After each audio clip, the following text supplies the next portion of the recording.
I don't know how to describe it other than like a demon type of sound. But it's silhouetted, hulking, every bit of 5.5 feet wide, 13 to 14 foot tall, pitch black. The one thing that ran through my mind when I had this encounter was I don't have a big enough gun. Your host, two-time witness and field researcher for more than 40 years, William Jevning. Welcome to Creek Devil. Go ahead and tell me what's been going on there. Okay, well, I'm going to give you a little layout of the property, and it'll kind of come into play. I've lived on a farm with my family all my life, 120 acres. Started out with single wide, and then my folks built a house in 87 and lived there till 2004, and it was just on the edge of the property, and that's the only property that's been sold since 1949. This property's been in my family. My grandfather bought it, and the house that my folks built in 87 was just sits on less than 2 acres. It's been sold, but other than that, we still own everything else. Mm-hmm. And my folks built a new house in 2004, and it kind of sits dead in the middle of the property. And there's a lot of open meadow around it, especially out in front, a little bit behind. And then there's woods all around the open meadow. And we have creeks on the left and right side of the house that flow down beside the house, a few hundred yards off on each side. Just the one, if you're standing on the front, at the front door looking out of the house, the one off to the right meets a few other creeks and then runs behind the house also a few hundred yards. And then there's a larger creek that's close to the property that also runs to the very back, the north of the property, called Town Fork Creek. So it's a large creek system. It flows all the way through Stokes County pretty much. It's a fairly large creek. Mm-hmm. But the smaller branches that surround the house from the left and right side and then to the back also, they all do kind of join together. And then we have a larger pond that sits at about 10 o'clock from the house and a smaller pond that sits about 1 or 2 o'clock from the house.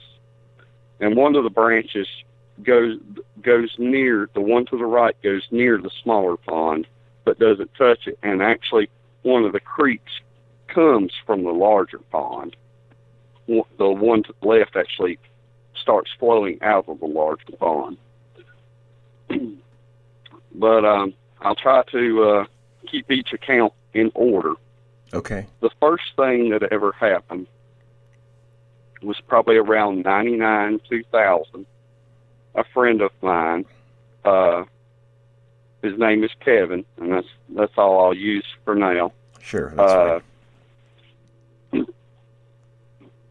He coon hunted on our property. I mean, he's lived close to us all his life, less than a half a mile from our property. And he coon hunted on our property.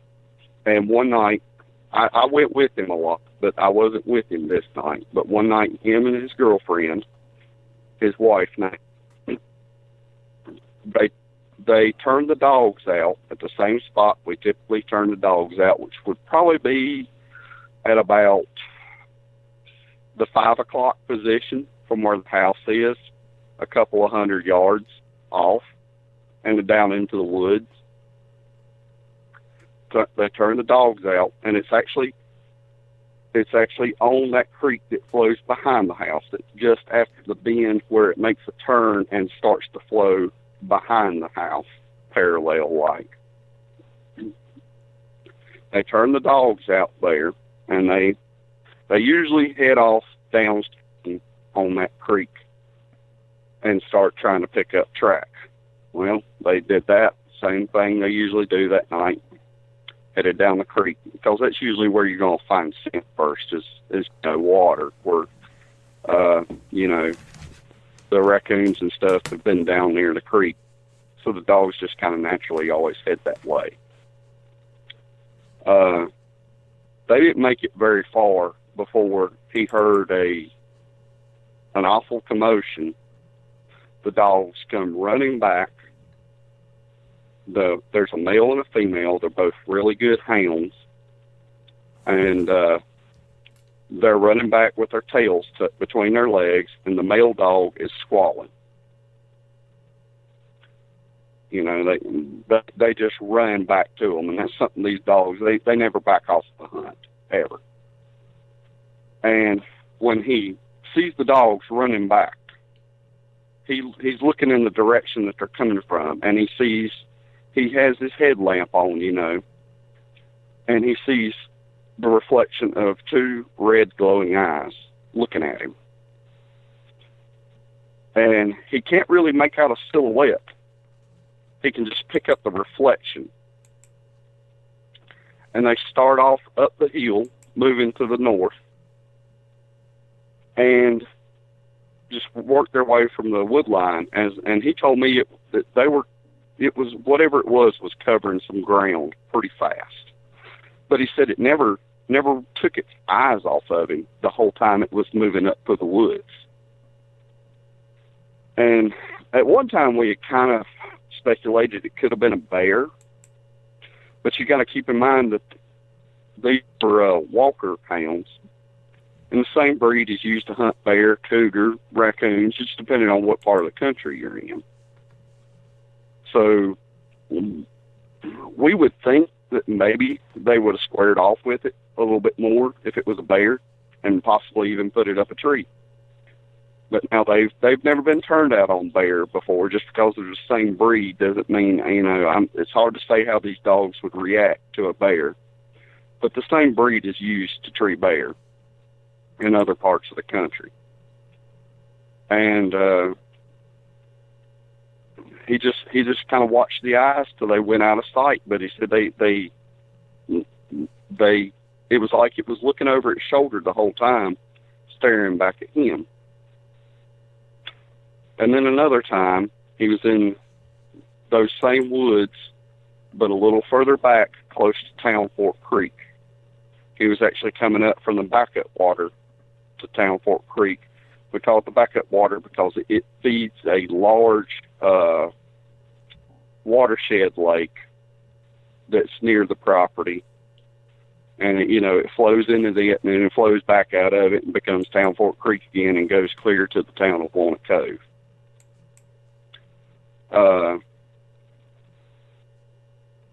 But he was coming back from the backup water area, walking up the hill. I think they had gotten the dogs off the tree, and he caught the reflection of the same red eyes up above the hill from him, and then they just kind of cut off down through the woods. And that was around the same time period also. And when I started hunting with him, you didn't really speak of that when we were in the woods. He did not like for you to bring that up. He just didn't want it on his mind. And we just, that's all we really know out of that.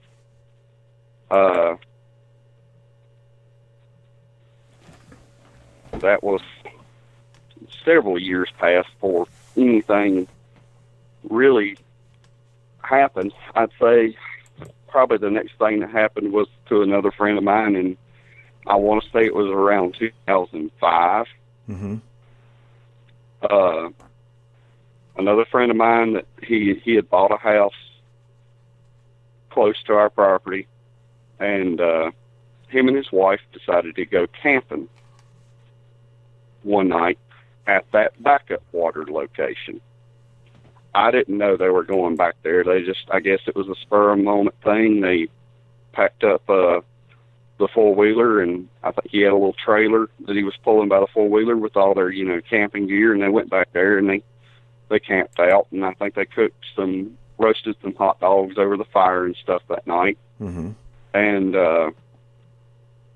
his wife got up in the middle of the night to go outside and use the bathroom. He can hear her outside doing her business, and then all of a sudden, this rock gets thrown into the creek. He said you could tell it was a large rock. And she comes running back into the tent, and he's trying to come out of the tent at the same time to see what's going on, and the first thing she sees when she's trying to run back in the tent is a shotgun barrel coming out the tent. He had a shotgun with him. Mm-hmm. And throughout the rest of the night, well, for the next couple of hours, they said they eventually went to sleep after all this happened. I don't know how they did that, but for the next couple of hours, they heard like what he would describe as hoots and whoops and wood knocks. And eventually, I think it kind of waned off. And like I said, he said they actually got a little bit of sleep that night. And I was like, I don't think I could have slept with all that going on. But his name is Brandon, and his name will come back into play into some of the other accounts because he's been with me when other things happen. Mm-hmm. So those were things that were told to me by friends that I didn't experience here on the property.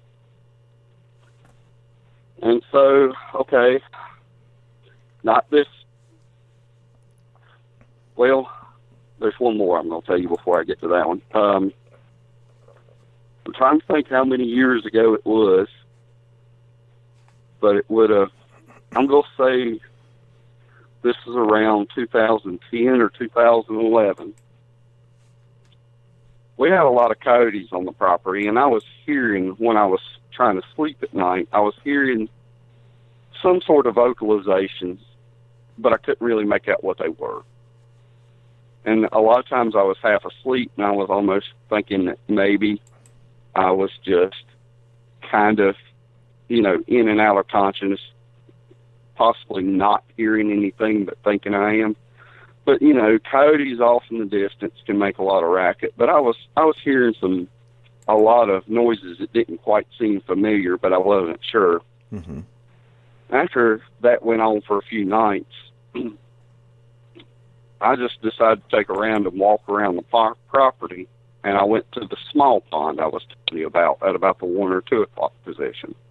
On the dam of the small pond was a large rock, probably about 1 foot long, 4 or 5 inches wide, and 4 or 5 inches thick. And it was kind of shaped in a tablet shape, like a vitamin or a peel. Mm-hmm. That was the shape of this rock. But it was just sitting on the dam. It wasn't a stone that looked like it had been pulled up, like there wasn't a spot in the ground where something had rolled a stone over. It was just randomly sitting there in an area that, I've been to many times, and that rock wasn't there. It looked like somebody had placed it there or thrown it there. My first thought was my friend Brandon was there fishing for brim, trying to catch some bait to go catfishing because he was doing a lot of catfishing at that time. And that pond is full of small brim. So I called him. I was like, hey, did you, set a rock on the dam for any reason, to weight something down or, or did one of your kids, were they with you playing here recently? And, did they set that rock there? Because, I described it, why it was sitting there. He's like, no. He's like, I was like, well, there's a rock, just kind of foreign sitting here. And you can tell it's been recently placed or thrown there. And, he's like, well, that's kind of odd. And I said, yeah, it just does seem odd. And, that was kind of the end of the conversation. Well, I kind of walk around the property a little bit more and end up at the larger pond that sits to the 10 o'clock position of the house. And the larger pond does have an isolated patch of woods kind of to the south shore of it. It's not connected to any other woods around here. It's just a small patch. I was kind of in that small patch of woods walking around, and got to the shore of the pond and come across several big splotches of blood, fairly fresh, like, it hadn't rained on it yet, and the ground hadn't absorbed it. It was drying, but it couldn't have been more than a couple of days old. Large splotches of blood and bits of deer hair here and there. So I called Brandon back. I was like, after his experience, he's interested in anything strange that goes on the property. So I call him back and I tell him what I found. He's like, I want to see this. So he rides over, and another friend of ours comes with him. And I showed him these huge splotches of blood. Some of them. One particular splotch was, probably about 1.5 feet around in diameter, and it's right at the very shore of the pond. Like when this deer got killed, like it was drinking, like it got ambushed, and they're checking out these splotches of blood, and they were just kind of meandering around, and they happened to walk in a place that I hadn't, and they found the carcass, what was left of the deer. There was just skin and bone, no meat in this deer whatsoever, but the bones were still inside of the hide. It looked like it had been split down the belly, and all the organs were removed, but the bones were still inside the hide. And everything was there except for the head. The head was missing. And it was, I get the impression that it was whatever killed it right there at the shore of the pond, drug it 20, 25 yards up into that little patch of woods, and, started consuming it there. And if it was a Sasquatch, it could have been coyotes, but I just think it's odd that the head is missing. And you would think everything else was accounted for as far as, all the deer's skeletal structure. You'd think the head would still be with it if it was coyotes. I kind of get the impression that its head was plucked off right there at the shore of the pond and thrown possibly into the pond. But, we all thought that was strange. And like I said, I think that was probably around 2011, 2010, around in there sometime. Really, as far as here on the property, nothing weird has happened up until here recently. Other than probably around the same time as the deer carcass, I did get out of my truck one night. I'd been out late, pulled up in the driveway, shut the door, or as soon as my feet hit the ground, door shuts. As soon as the door shuts, off to about kind of close to where the dogs were turned out, but not quite that deep into the woods, I heard a whoop, just a single whoop, and that was it. Never heard anything else, but it was almost like it was a involuntary reaction to my door shutting. Because, I gave it it was kind of an older truck, and it was kind of rickety, and I gave it a pretty good swing when I shut it, so it was probably a little bit loud. And I just heard a single whoop, and I thought that was a little odd, but, couldn't really tell what it was, but I've heard that Sasquatch do make that sound, and it sounds like recordings of them that I've heard, but I could have been mistaken. Might have been an owl, something like that. But I just heard that one single whoop, and it was almost, I got the impression it was almost like an involuntary response to my door shutting. Or maybe it completely meant to do it. But anyway, I stood there in the driveway to listen a little bit longer, and I even whooped back into the woods, kind of felt like an idiot doing that, but to try to get another response, and nothing happened. Sure. Okay, fast forward to now, right around this time period. Not this last winter, but winter before that, me and Brandon had been out coyote and fox hunting. We ended up getting a fox here on the property. We pulled back up to my parents' house, and mind you, I still live on this property to this day. I pulled up at my parents' house. We cut the garage lights on so we could see good, and had the fox laid out on the tailgate. And Brandon had shot it, and I started skinning it for him. And I was going to try to make him a pretty nice cape to like pin up on the wall or something, or hang up. And we're sitting there, you know, he's holding he needs to hold something for me while I'm like working on a leg or something like that. He's kind of assisting me, and we're talking, you know, and the blood from the I don't know if you've ever killed a fox or coyote or ever. I understand you've hunted in your life. Yeah, I used to hunt. Okay. I don't know if you've ever taken a fox or a coyote, but their blood is extremely loud. It stinks to high heaven. You can really smell like an irony smell to it. It's a lot worse than deer blood even comes close to. It's loud. It was almost to the point of turning our stomachs as we was skinning it. But, you know, anything that had any kind of nose on it could have smelled this over 100 yards away. It was very loud to us. But we're skinning this coyote out. I mean, fox, I'm sorry. It was a gray fox. And we're skinning it out, and we start to hear this noise rushing through I would call it the backyard area, but it eventually transitions into just a meadow where the rest of the yard's not so manicured.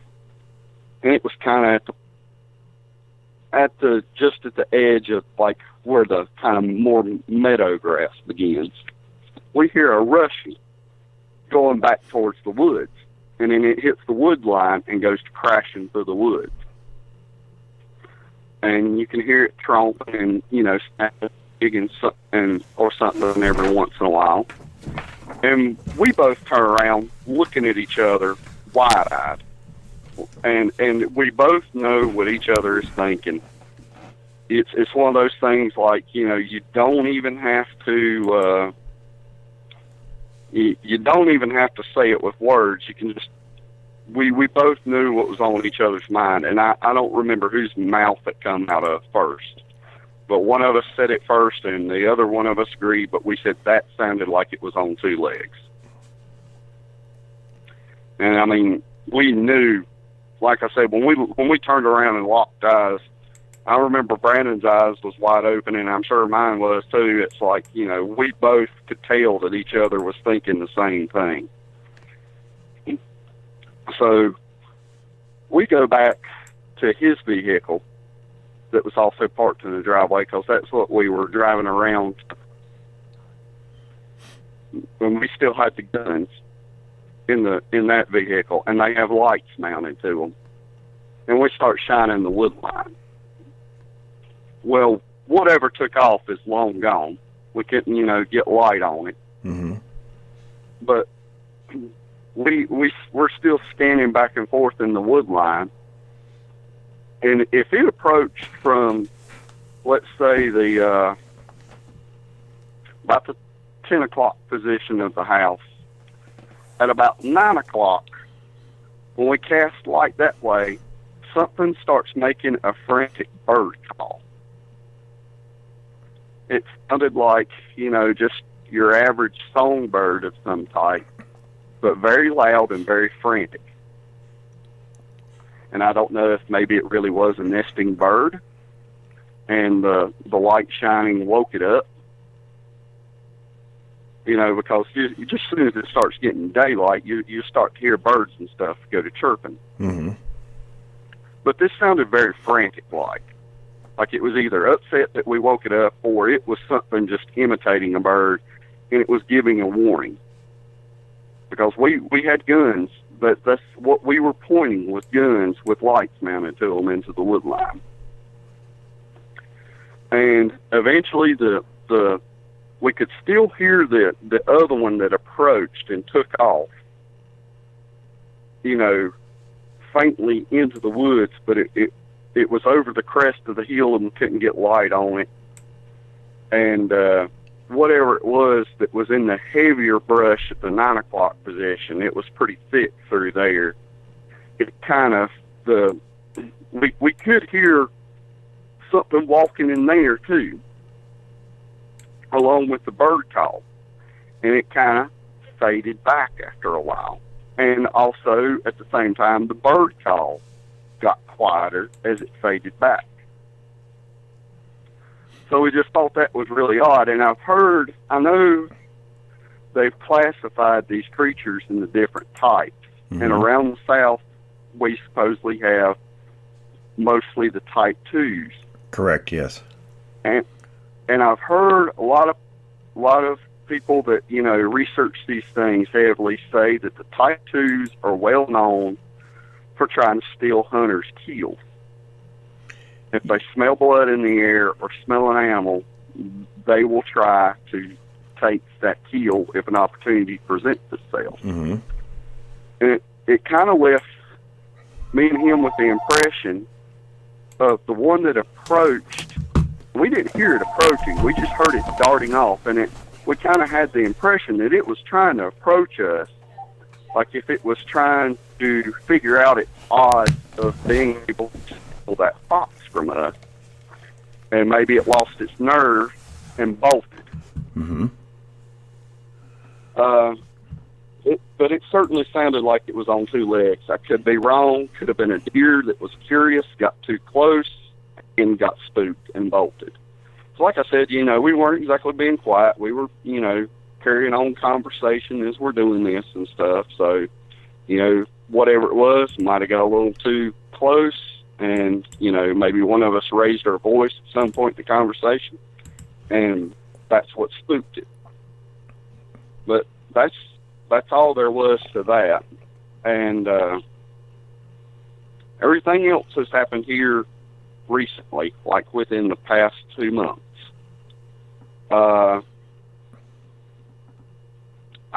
I work third shift, as I've already told you, and sometimes even on the weekends, I kind of stay on that schedule. Mm-hmm. It's hard for me to get a solid night's sleep, and there's a lot of times I'll wake up at 3 or 4 something in the morning, just wide awake, and I'll walk outside just to chill out and you know, enjoy being outside at night, because it is pretty nice out here in the spring and summer months at night. Mm-hmm. And I just kind of enjoy being outside in those hours and just chilling out. You know, I pull up a long chair and just sit out in the driveway, and I'm, you know, a lot of times I ain't gonna lie, I'll even open up a beer and have it, you know. Mm-hmm. But I walked out of the garage one night. I want to say this was in May, this May. It's, I think sometime between about, I want to say sometime between 3 and 4, I want to say right around 3:30. I walked out of the garage, popped the top, and I heard something. I could hear feet beating across the ground out in the meadow area behind the house. And then it hit the wood line and went to crashing. And it was crashing pretty heavy, a lot heavier than that last time. And you could hear it popping twigs and hit leaves, dried leaves on the ground. And then all suddenly, whatever it was, popped a pig limb. And it made a very crisp, very loud snap, about, sounded pretty close to a pistol shot going on. Mm-hmm. So it did sound green limb. It didn't sound like a dead limb on the floor. It could have been a dead limb on the woods floor. But it was big, whatever it was big enough. I don't think if it was a deer running, it could have stepped on it and broke it, because it made a loud snap. And it did sound like a green limb busting off. Mm-hmm. And you could hear the footfall tromping through the leaves a little bit further after the loud snap, and then it went quiet. And, you know, I stayed out there and sat and listened. Nothing ever happened. That was just it. But I almost kind of got the impression that, you know, I walked outside at the wrong time, and if it was a Sasquatch, it was letting me know that it didn't like me interrupting what it was doing. Mm-hmm. That's kind of the impression I got. It certainly didn't sound like a deer running. It did sound bipedal. And like I said, I mean, I don't see a deer stepping on a limb. I don't see the weight of a deer's foot being able to snap a limb that big by stepping on it if it was laying across the ground. Right. And it did sound like a fresh green limb, you know, something still live that was broke off of a tree. And then, so getting right up to, I think this was not this past weekend, but weekend before that, I'm outside again. It's, I think around, it's after 4 a.m. I'm walking, I took a short walk down the driveway, and I'm walking back towards the house at this point, and I'm kind of parallel with that smaller pond that sits at the 1 and 2 o'clock position. And I hear to my left, pretty much straight in the direction of that smaller pond, I hear a single wood knock come from the woods. And then a few seconds later, I can hear some rustling in the woods, and at about the same time, simultaneously, as the rustling started, I hear a deer bleating. And it bleats about 3 or 4 times, and then everything goes silent. Mm-hmm. And the rustling goes silent. And that's pretty much all there was out of that experience. You know, I listened a little bit longer, but never heard another thing. I mean, you know, you could start to see dawn cracking about 5 a.m. around here right now. You can start to see the first little bit of morning light. Mm-hmm. So, you know, whatever it was, if it was a nocturnal animal, it didn't have much time to get back to where it needed to be. And I kind of figure, I figure they got themselves a deer. From what I understand, I've heard that they'll use those wood knocks when they're hunting deer. Is that true? From your Sometimes, experience? yes. Well, I mean, it probably wasn't. It stopped me in my footsteps when I heard that wood knock, and it probably wasn't 5 to 10 seconds later that the deer started bleeding, and I heard some rustling.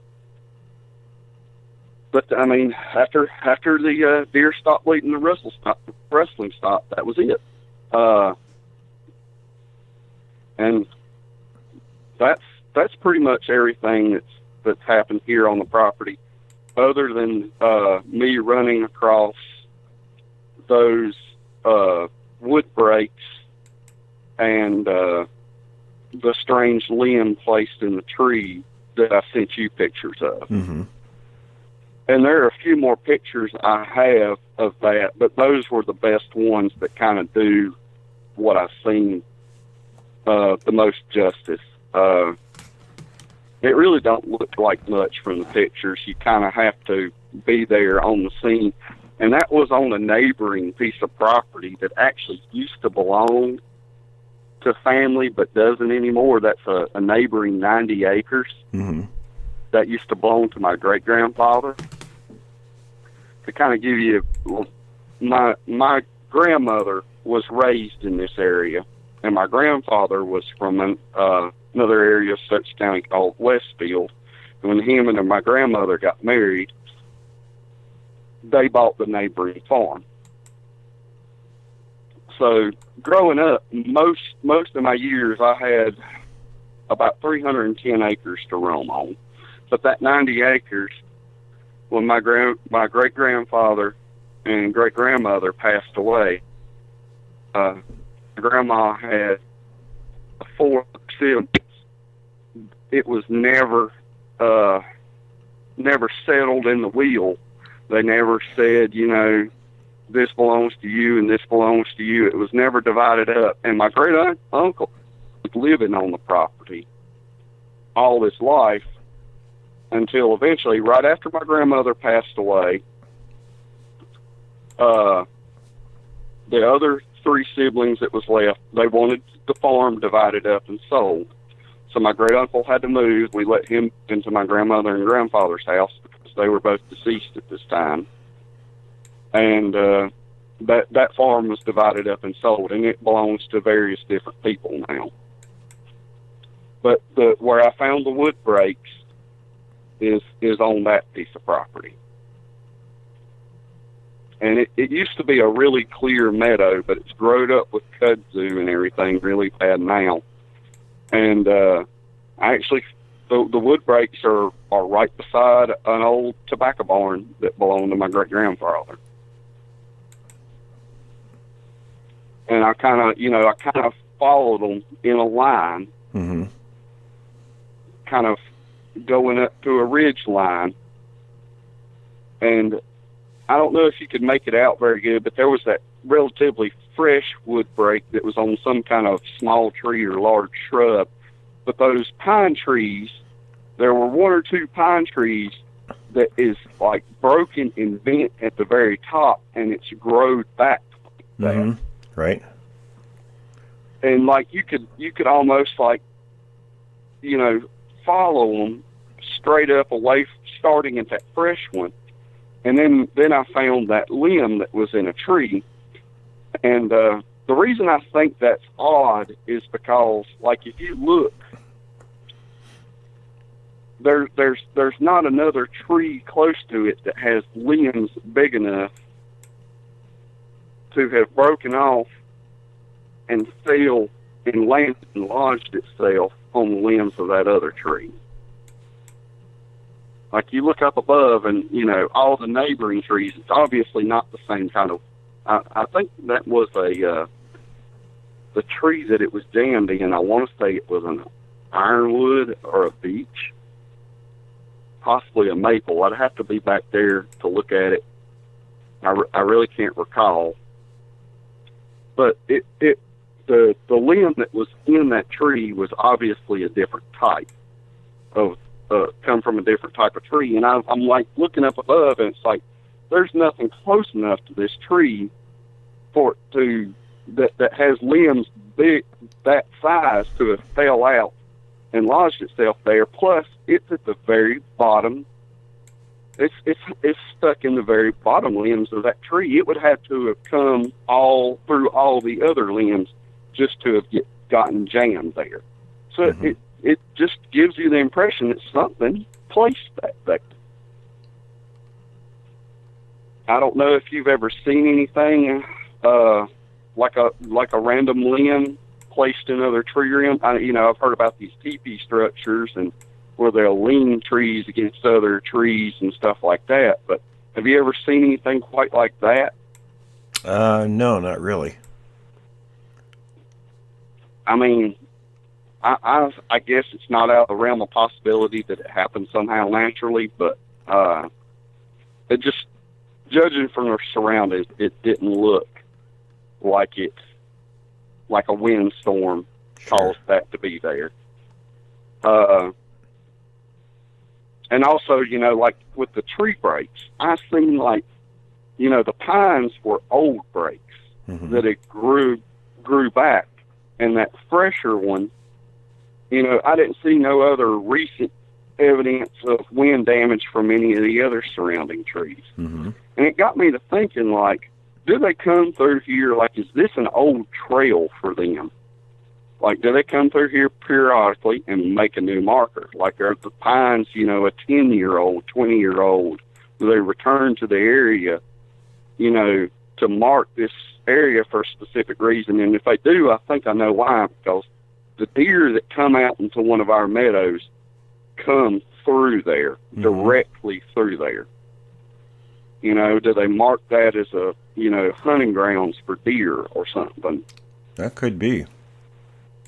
But that's everything that's happened here on this property. Now, my main experience that directly happened to me was still in Stokes County, and in Stokes County we have our own isolated mountain range. It consists, it's known as the Sara mountain range, but it consists of Saratown Mountain and another mountain that's all contained inside of Hanging Rock State Park. And the very top of that mountain is what's known as Cook's Wall, and then there's another ledge that's known as Moore's Knob, and then there's the actual rock structure known as Hanging Rock. And, there's various different things throughout that mountain, but it's like, it's one mountain range, but they're, Sourtown Mountain kind of stands by itself. And, there's a low spot in between them, and then the other mountain that contains Cook's Wall, Hanging Rock, and Moore's Knob starts back up. There's actually like a little divide between them, and there's actually a road, Highway 66, comes in between them. I was on an area. The community is kind of known as I would say it was in like the Double Creek Rock House area. They call that area the Rock House because there's a house built out of stone that was built by a Revolutionary War colonel by the name of Colonel Martin, and his house was used as a fort against British and Indian attack, and part of it still stands to this day. From my house where I live, it would be over Sourtown Mountain and on the back side of it. That mountain range lies at almost the most northernmost part of Stokes County. And then after you go over the mountains, there's still a little bit of Stokes County left, and then you get into Surrey County. But me and a lady friend of mine, we had rode out to the top of Sourtown Mountain. There's a few houses up there on it. There is a road going up to the top of Sourtown Mountain. They have radio towers up there and cell towers and stuff like that. And then there's a gate before you get to most of the towers where you can't drive any further. And there's a turnaround. We had parked there in that turnaround, and I mean, that nothing else really needs explanation after that. But we kind of got interrupted by somebody that lives in one of those houses. So I cranked the truck. I see them coming, and we're thinking it could even be a sheriff's deputy. So I was like, well, we'll get out of here. So I cranked the truck up, and I take off down the road and meet them as they're coming up the road. So we didn't even speak to these people, but it turned out it was somebody in like a Mercedes, an older Mercedes convertible. It was definitely somebody that lived on that road coming to see what we were doing. And so we ended up actually going to that rock house. And I showed her that, and explained she wasn't really from this area. She was originally from Oklahoma, and that's where she lives again now today. But I showed her that rock house, and not far from the rock house is a gravel road, and it's probably a couple of miles long, mile and a half, couple miles long, and it's called Thore Road, Thore. And at this particular time, there's only one house off of that road, and it was at the very beginning where we pulled in at. And you can't even see this house from the road. You can see their mailbox, but their driveway just kind of goes off up a hill and into the woods, and you can't even see the property. But there was another house at that time being built on that road, also at the very beginning, just a little bit further down. And growing up around here, it being such an isolated road, we used to go out there, me and some of our friends would go out there and hang out, drink beers, you know, whatever. And nobody ever bothered us because it was so isolated.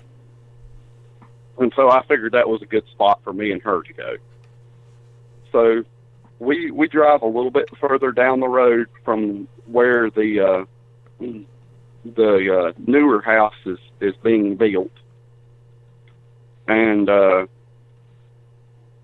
we parked. There is a little area that people like to dump old trash and couches and mattresses and stuff like that off on that road. We were just a little bit further than that, and we had been parked there a pretty good while. And when we first got there, she said she needed to use the bathroom. So she got out of the truck to pee, and I got out with her. I didn't stand right there over because that would obviously been a little weird. But I just wanted to be outside the vehicle because it is kind of a spooky area.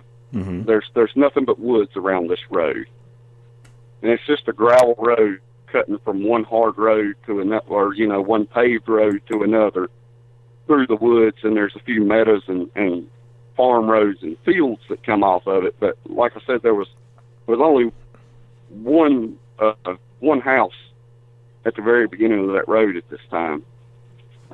And to this day, there's still only just those two houses, that one house that people were already living in and the one being built. And she got back in the truck, and, we fooled around for a little bit. And so we kind of, stopped that, and we were just sitting there talking, and I started hearing this low, deep sound. At first, it kind of sounded like a bullfrog to me. Mm-hmm. It was very faint, but at the same time, it was deep and low, and that's why it reminded me of a bullfrog. And that's what I thought at first. And she's talking, and I'm kind of more like listening now, why do I keep hearing this bullfrog? And then it kind of dawned on me, we weren't nowhere near water. Mm-hmm. There is a creek that crosses that road, but we were a good ways before you get to that creek yet. And so I'm thinking, there was scrubby pines directly to my left out my door of the truck. We'll call them Virginia pines around here. They're kind of short, scrubby, brushy pines. And that was what was to my immediate left out my door. And it was more hardwoods out her side of the truck and out in front of us, because we were parked right before a bend in the road. The road veered to the right slightly, so there were actually kind of like woods in front of us. And there was a little bank going up, the road bank to those woods. But kind of to my left, out my window, I'm hearing this bullfrog sound. And like I said, it dawns on me that we're not near water. And I've never known bullfrogs to be very far away from water. Not typically. Yeah. So I'm kind of honing in on this now. It has my interest. I've been hearing it for a while and just blowing it off as a bullfrog until on me, you know, that we're nowhere near water. So it has my interest now. And she seems oblivious to the fact. She's talking, and I'm kind of like tuning her out, you know, at this point, like listening to this sound. And it gets louder to the point where I'm thinking, you know, I'm starting to like look like, is she not hearing this, you know? And like, I eventually, I said, you know, be quiet a minute. And you know, she hushes up, and I said, do you hear that? And she starts listening. Now, to explain, I didn't have my actual window down on my truck. The windows in that, it was an older Ford, and it's not the truck I drive today, but the windows were electric, but the radiators had gone out in them. So if you rolled them down, it was hell getting them back up. I had the vent glass opened. That's what I was listening through. So I'm like, you know, I'm leaning my ear closer to the vent glass, and she's kind of leaning over my way, and we're listening to this sound, and it's still relatively faint, but it's getting louder. And it just keeps getting louder. And it was like just this deep guttural, like, bruh, bruh, bruh. And it would kind of like a, bruh, and like, then it would kind of like roll into a growl almost. And I told her, we kept saying back and forth to each other, what the hell is that? You know, and I told her, I said, it sounds like a bear. That is what the term that I've heard used, they call it getting puffy. When it's fixing to charge, they'll kind of do that same display. They'll grunt, you know, like a sequence like that, kind of. And we do have bear in this area. We've had bear on the family farm before. Bear has been seen here, and, you know, bear sign and stuff like that. And I said, it really sounds like a bear that wants to charge. But I told her, I said, why would a bear give a crap about a parked pickup truck? Like, why wouldn't it just go on about its business? I could understand if we were outside the truck and flipping around a little bit and it felt threatened.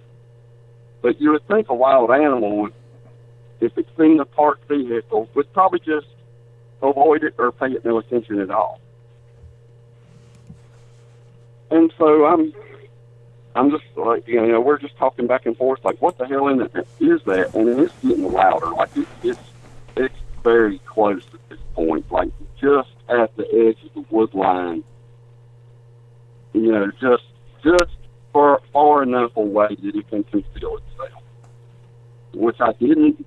I don't think I had a good flashlight with me in the truck that night. And to be honest, I kind of felt like it'd be a bad move to step outside the truck, because that's what I would have had to do to shine light, because my window couldn't roll down. Mm-hmm. And we had the back glass, had a sliding back glass. We had it open, and I believe her vent glass was also open. And same scenario with the window on that side too. Window regulator was shot. So we got both vent glasses open and the back glass open. So, you know, we got a good amount of sound coming in, and, you know, just enough to keep us cool while we're sitting there too. And, you know, we just sit and listen for a while at this sound, and it sounded like it's getting fairly aggravated that we're there. And I just keep telling her, I said, if it is a bear out there in the woods, why does it care about us being here? And we just keep, you know, talking back and forth, like, you know, what in the hell is this thing? And eventually, at about going off the front end of the truck, at about probably this thing is now probably at about the 11 o'clock position. It's in front of us and slightly to the left of the truck, my side. It's kind of in front of us, but just off to the left a little bit. It's up on that embankment that's in front of us inside the wood line. when I started hearing it, it was more to my left. But we've got it about pinpointed where it's at. And then, so it's at about the 11 o'clock position. And then at about somewhere between probably the 9 o'clock and 10 o'clock position, sounded like maybe 100 yards away, we start hearing wood knocks. And so at some points it sounded more like wood knocks, and at other points it sounded more like rock clacking. And that's when I told her, I said, I don't think we're dealing with a bear. I said, I don't want to say what I think it is because you're going to think I'm crazy. I hadn't really known this girl very long. We've kind of been hanging out for, over the course of just probably a couple of months or something. And she said, it's a Sasquatch, isn't it? And I'm like, I was almost wanting to be like, I'm glad you said it before I did, Mm-hmm. And I didn't want to come out and say it because I'm like, you're going to think I'm crazy if I say what I think it is. And I said, that's exactly what I think we're dealing with here. I said, because a bear cannot pick up a stick or a rock and hit it against something. And there's two of them. And that's when she tells me I don't know why she did not bring this up. When she was outside the truck, I was in front of the truck at about the left corner, like right at the corner of the hood and front fender on my side. When she was outside of the truck using the bathroom, she was on her side at the rear, close to the tailgate. So we were separated by a little bit of distance, but she said, when I was outside the truck using the bathroom, I heard those sounds that we've been hearing faintly. But at that time, she said they were from where the truck's parked, they were at about the 5 o'clock, 6 o'clock position. So it's like they went from being on the right rear corner of the truck to more like the left front corner of the truck. I was like, why did you not tell me this? She's like, I didn't know what it was. She's like, but it was like that bullfrog sound, bear grunting sound that we've been hearing. She's like, I heard it then. I'm like, why didn't you tell me this, earlier? And she's like, I didn't know what it was, so I didn't say anything. I said, well, that means they have been circling us for a while, because she got out of the truck when we first got there, and at this point, we'd probably been there for over an hour. And we continued to sit there, and the wood knocking and rock clacking and the grunting continued, and the grunting got more aggressive the longer we were sitting there. And when we come to the realization of what we could be dealing with, she started to get scared. And at one point, she started to tear up a little bit. And I said, if this is bothering you, we will leave. And this pickup that I was driving at the time, it had a pretty hot motor in it. It was a rickety old truck, but a few years prior to this, I'd rebuilt the engine, and it was pretty souped up and had very loud pipes on it. And I cranked the truck up and started to pull forward, and she stopped me. She said, I want to stay a little bit longer. She said, I'm scared, but I'm also curious. I said, well, okay, if you want to stay a little longer, we'll stay a little bit longer. So I cut the truck back off. And we probably didn't pull forward, 30, 40 feet. So we're still pretty much in the same spot.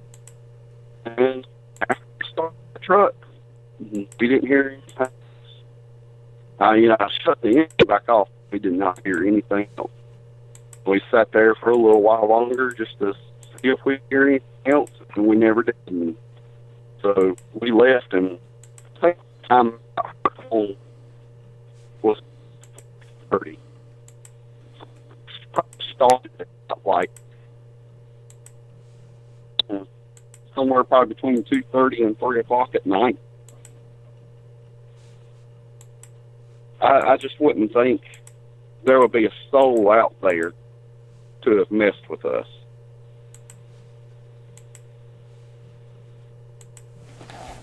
Yeah, I wouldn't think so at that time.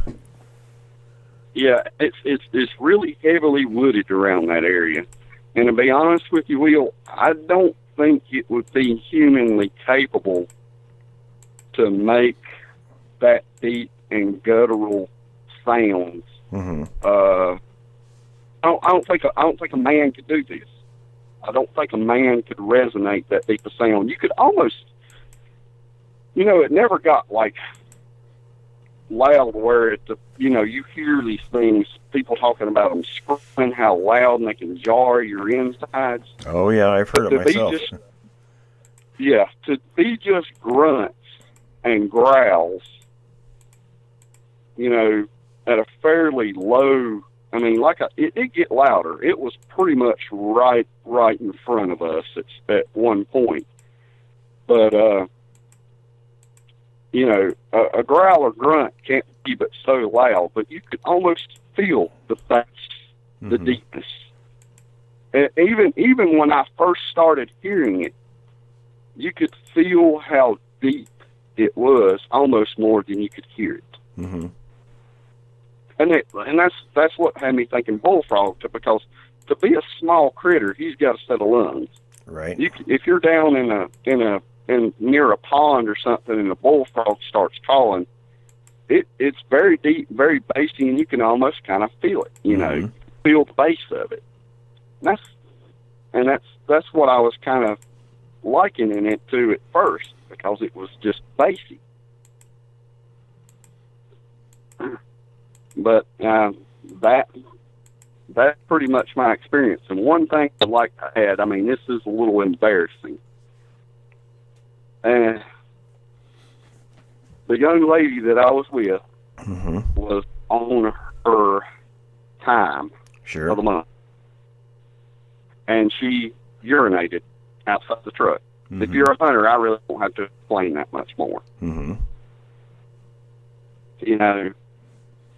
And if these things are primates, I mean, essentially she's an heat. Mm-hmm. With the mistress, any animal when it's in season, anything when it's in season, that's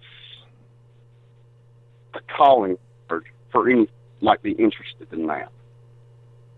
I almost wonder, was the one that was approaching us, was it a male?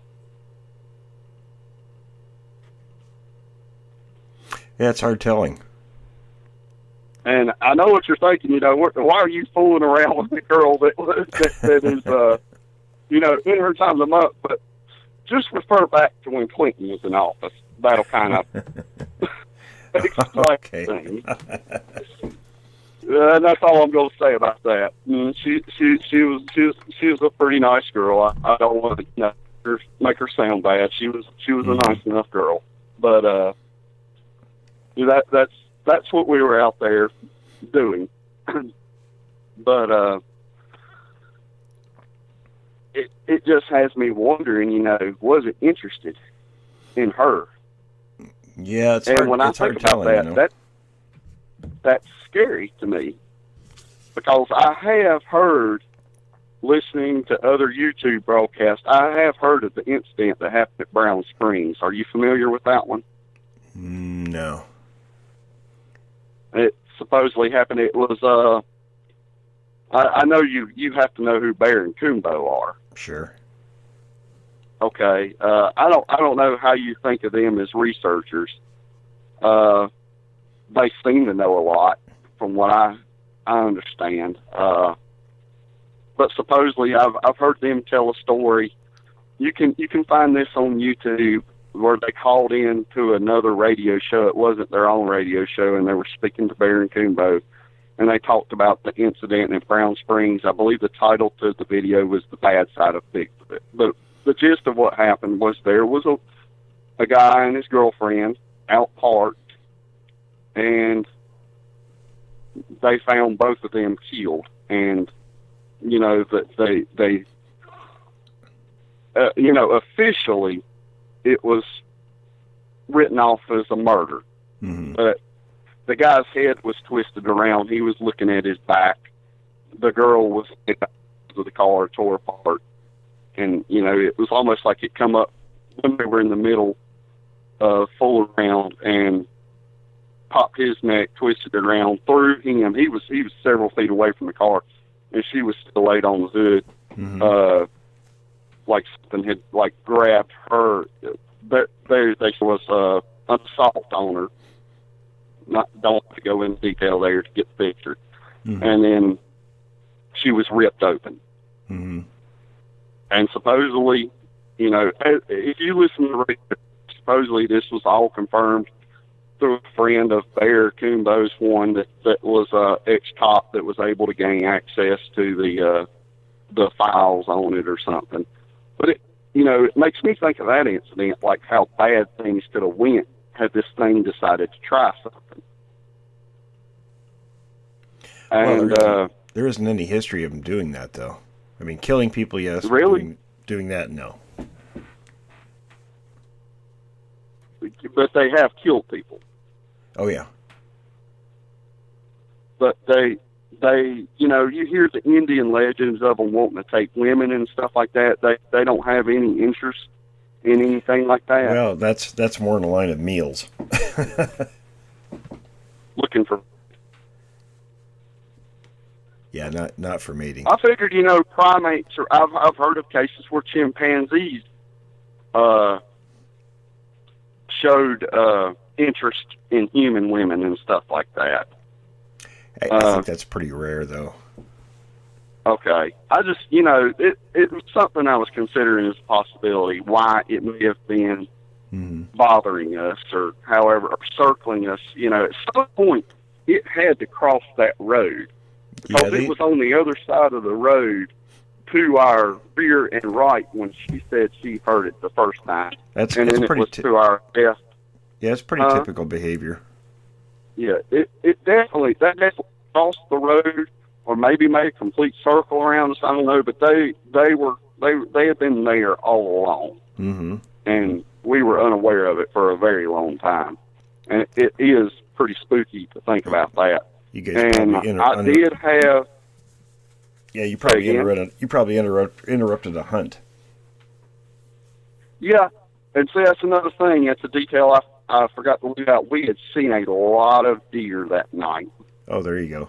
Yeah. A lot of deer out that night.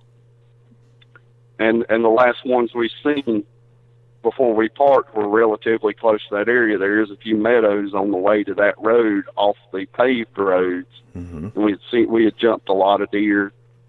I don't think we've seen any deer on that specific road, but it's really heavily wooded, so you probably wouldn't see them. There is one meadow that you can see that's directly in front of where that house was being built. Mm-hmm. And that's normally where me and my friends used to park back in the day, where those people had bought that property and that were building that house. And that was new to me then. When I pulled up, I'm like, holy shit, somebody's building a house here, So we drove a little bit further and parked. Because we normally park right there where their driveway is now coming out. And, I've been back to the site a few times. Like a few days later, me and a friend of mine, Brandon actually, that had the rock thrown in the creek at him. Mm-hmm. He's interested in the subject as well. I told him what happened, and I got my .45 pistol, and I think he brought a pistol too, and we went and sat out there. A few days after, it might have been, nothing happened then, though. Mm-hmm. And, my dumb ass at the time, I was thinking a .45 is kind of the end-all, be-all of pistols, and then until I started reading accounts of people shooting bear with full metal-jacketed pistol ball rounds and it glancing off their skulls, and that's when I decided I need something bigger. Yep. And as I told you, I now, about everywhere I go, especially if I'm going to be out in the woods as a backup gun, I carry a .44 Magnum with 320 grain hard cast loads. Yep. They're whoop ass. They're the kind of loads you use to stop fare charges. Right. And that's one thing I wanted to ask you. If one got aggressive and one trick, you've seen these things. You're breaking up a little bit there. I'm sorry. You're breaking up a little bit. Oh, okay. I was asking the 44 Magnum with the loads I'm carrying. Can you hear me good now? Mm-hmm. Yeah. If one charged and I had to use it, would that do the trick? Shoot him in the face. It'll do it. Say again? Get a face shot. If I get a what shot? Shoot him in the face. You're breaking up a little bit. Can you repeat that, Will? Yeah, get him in the eyes. Shoot him in the face. So you don't think a shot to the chest cavity would stop one, even with those 320 grain? Too big an animal. You're talking about something with a chest that's 3 feet thick and 4 or 5 feet across the shoulders. I was worried you would say that. Listen, I need to run pretty soon. I figured it was a false sense of security at best. Well, it helps. Listen, I need to run, but keep in touch. Let's talk again. And I want to include a few more details to my account. Okay. I told you about the deer. This happened my main account happened on 2013. I think it was the Monday or the Tuesday before July 4th. What's interesting is you can go on the Gulf Coast Bigfoot Research Organization. Have you heard of them? Mm-hmm. Yeah. You can go to the website and to go to their U.S. database, and go to North Carolina, go to Stokes County, but go to Stokes County, and I'm sorry, I have somebody beeping in on the other end of the line. It's distracting me a little bit. And within like a day or two of my encounter, a man seen 2 of them crossing the Dan River at Dodgetown Bridge. Mm-hmm. And I find that interesting, that I had what happened to me, and then I think it was the day after or maybe 2 days after. I think it happened on July 3rd, and mine was like the 1st or the 2nd. Yeah, when stuff goes on, there should be corroborating stories. Yeah, I mean, I could walk, as a human, I could walk that distance in a day or two easily. Mm-hmm. From where my account happened and his account happened. Mm-hmm. And I just don't find that to be a coincidence. And one other thing that did happen to me one time, I was fishing the Yankton River at Ivy Bluffs Access, close to East Bend, and I heard some rock clacking when I stayed till dark, and I was catfishing, and I heard some rock clacking. And I wasn't catching anything, so I was starting to get a little spooked, so I got out of there. But that, there's really no other humans that could have been in the area at the time, because the other side of the park, across the river, mm-hmm. closes before dark, and I was at. You're not really supposed to be down there after dark. Had no way of closing it off. But anyway, I wanted to touch base and just see what you think about what is going on around here. Is the things that's been happening on this farm is do you think that this is what is going on? Oh yeah. So I'm not mistaking them for other animals, in your opinion.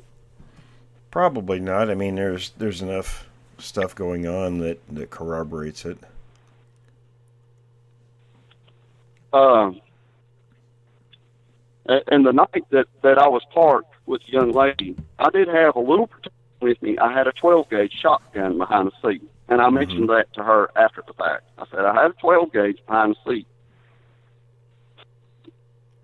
If it would have charged, I had, but I told her, There is no possible way I could have gotten out of the truck, gotten the seat folded back, gotten it out, gotten it loaded before it would have ripped heads off.